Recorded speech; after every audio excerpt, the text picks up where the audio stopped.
Greetings, everyone. Well, it's been a while since we've had one of these. Yes, I'm just going to leave all the bloopers in. Enjoy. That's right. You guessed it. It is package opening time again. This time we have a very special package from Enriquez Morales, who is actually quite cool and interesting fellow. Something of a comic book artist himself. We'll talk about that in a little bit. And, well, he wanted to send me a little something, just, you know, as a thank you for all the years of enjoyment, and we chat a fair amount over on Facebook and stuff. And, yeah, so here it is. I think I have an idea of at least one of the items that's in here. I don't know, he told me one of the things he wanted to send me, but, and that there would be some surprises as well. So, I don't know. Let's be surprised, shall we? Package opening from Enriquez Morales today on the Multimedia Chronicles.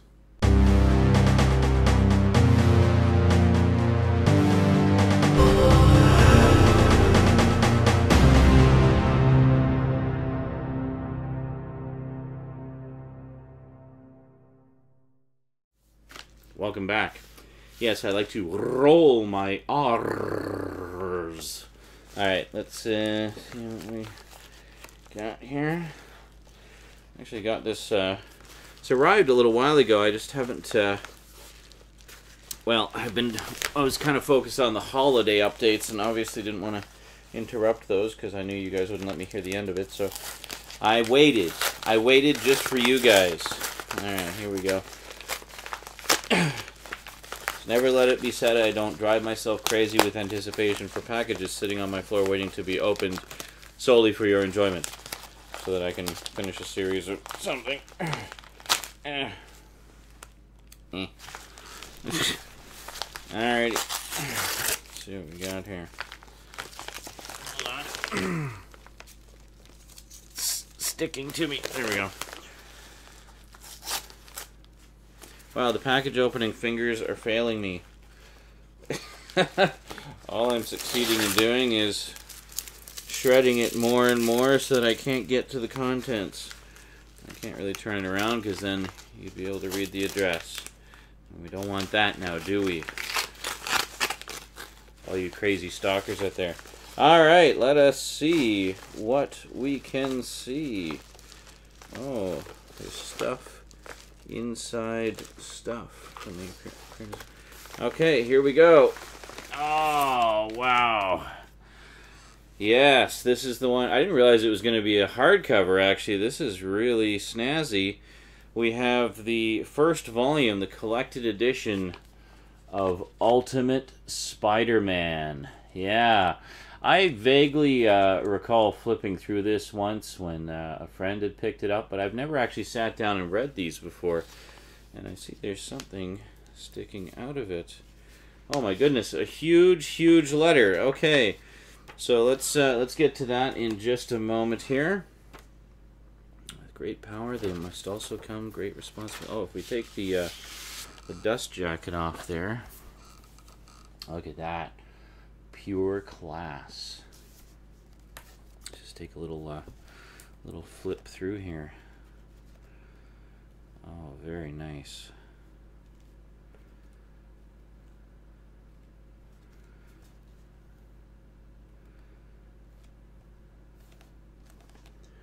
Huh. Is this where the organic web shooters came from? I'm beginning to think it was. I don't know. Wow, interesting. So it's basically like a sort of revisiting of the origins of Spider-Man. A revisiting, retelling, reimagining kind of thing. That's pretty cool.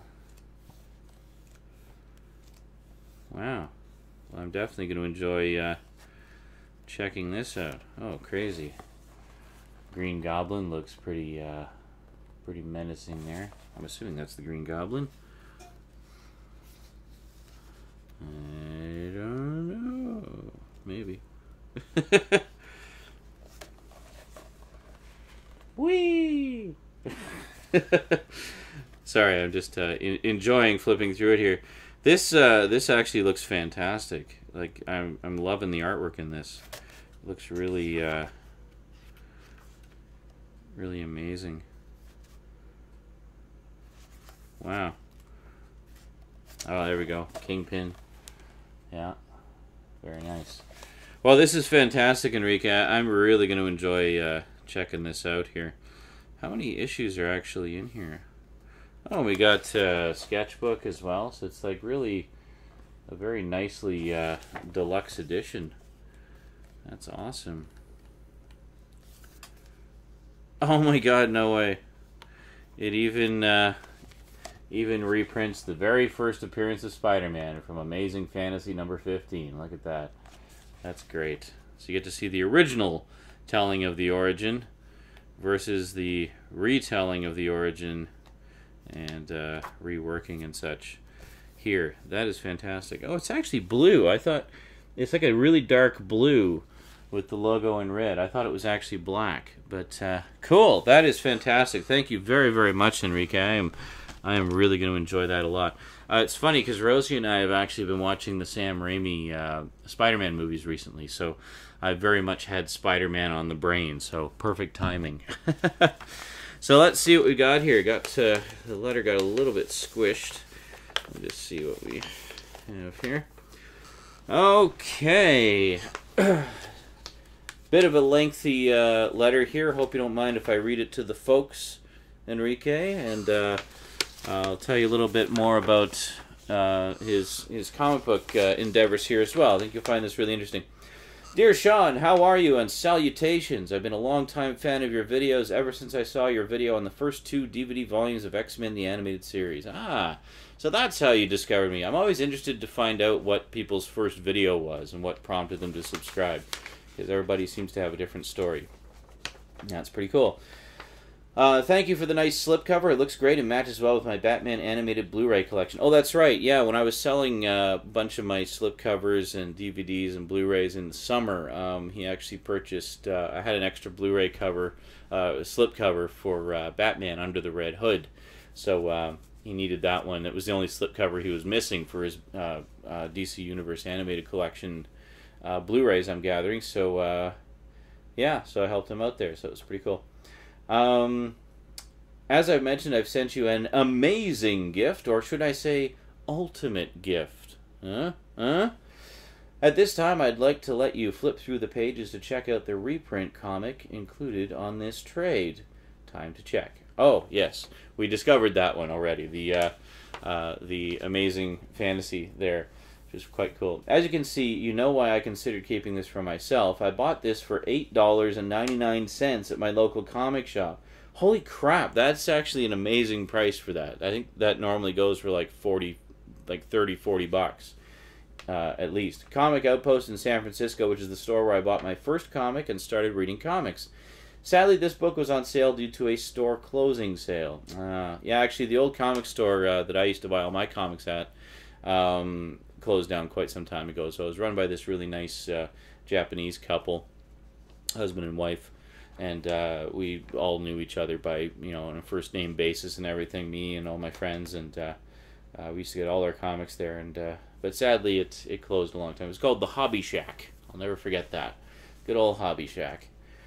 He says, the owner is a great comic book fan and has mingled with a lot of stars, as seen by the many photo autographs he's hung on the walls of the store.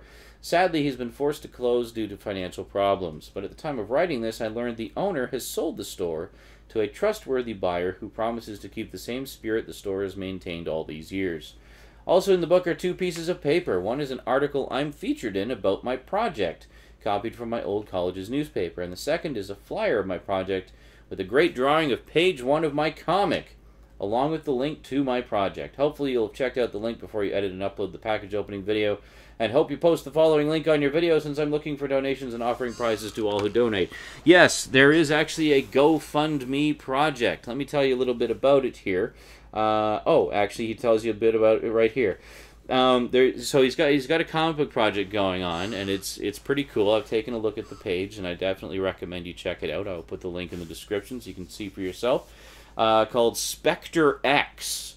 Okay, so he says, I'm developing my own superhero comic book. I have a talented artist drawing it, and I've written a great script with amazing characters and an awesome setting.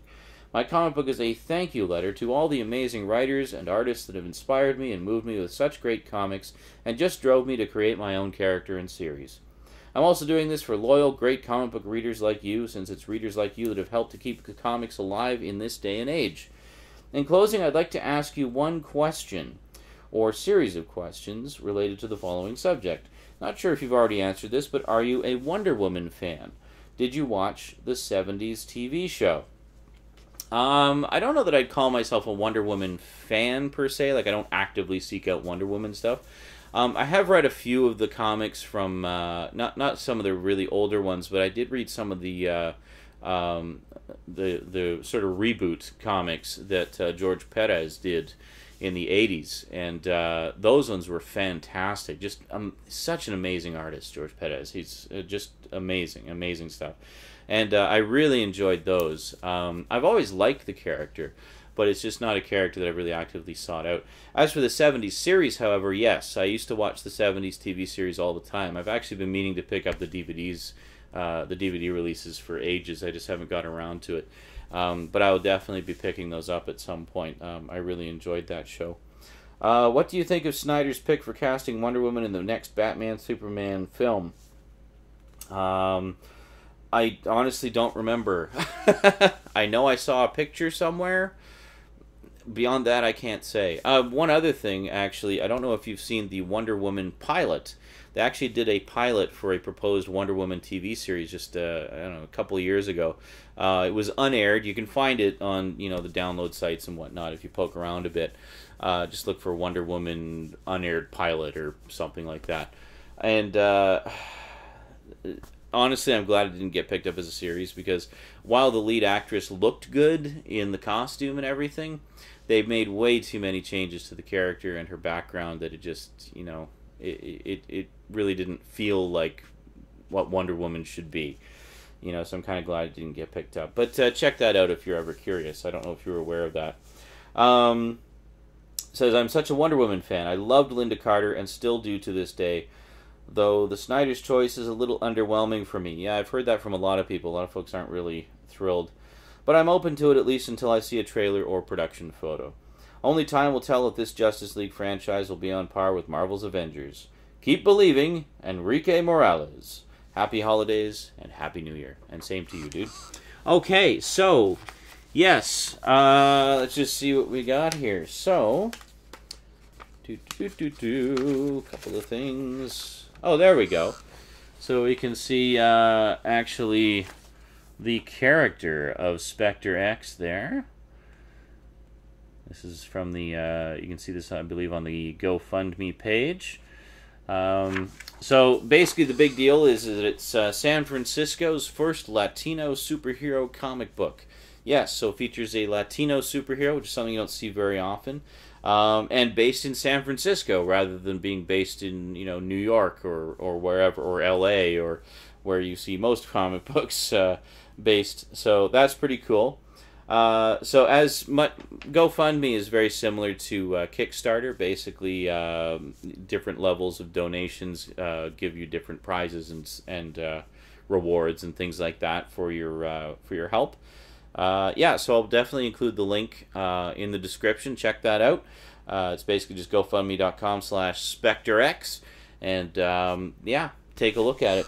In the meantime, if you'll allow me to read to you a little more here, it's a fairly short article.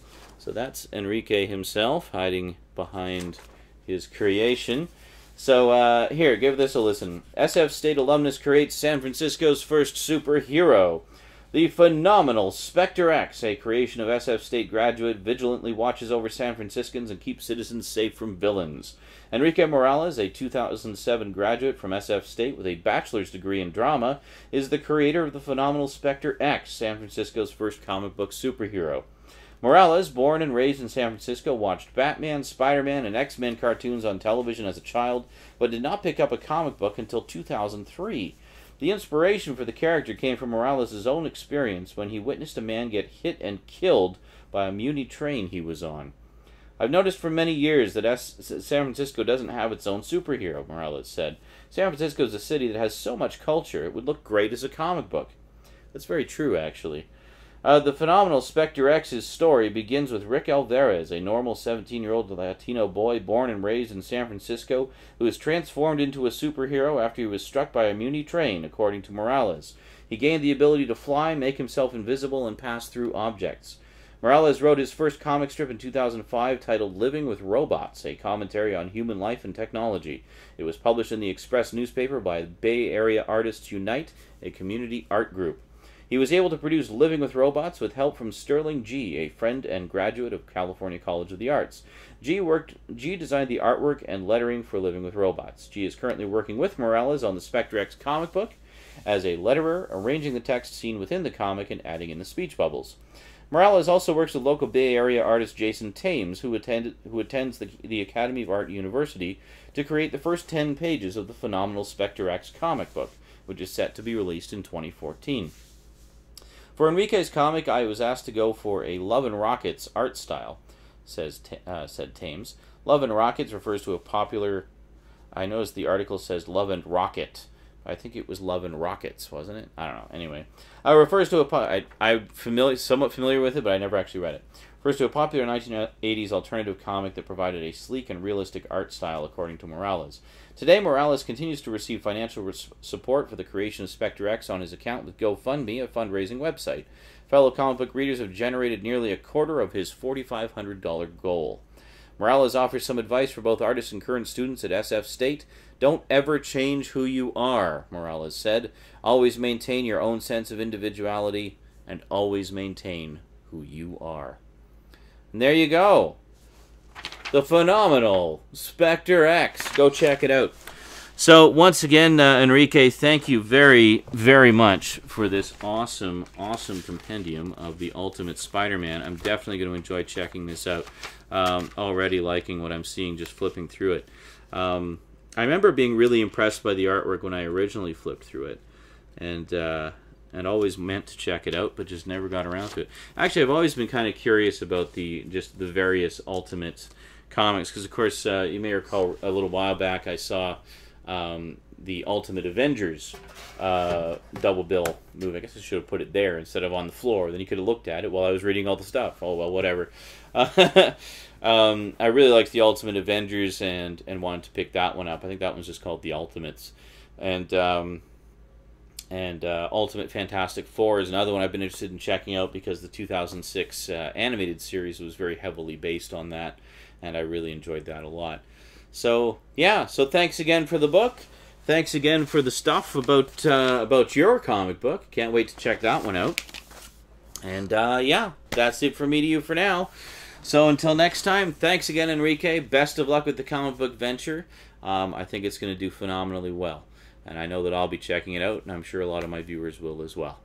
And, yeah, so until next time, thanks for watching, and sayonara.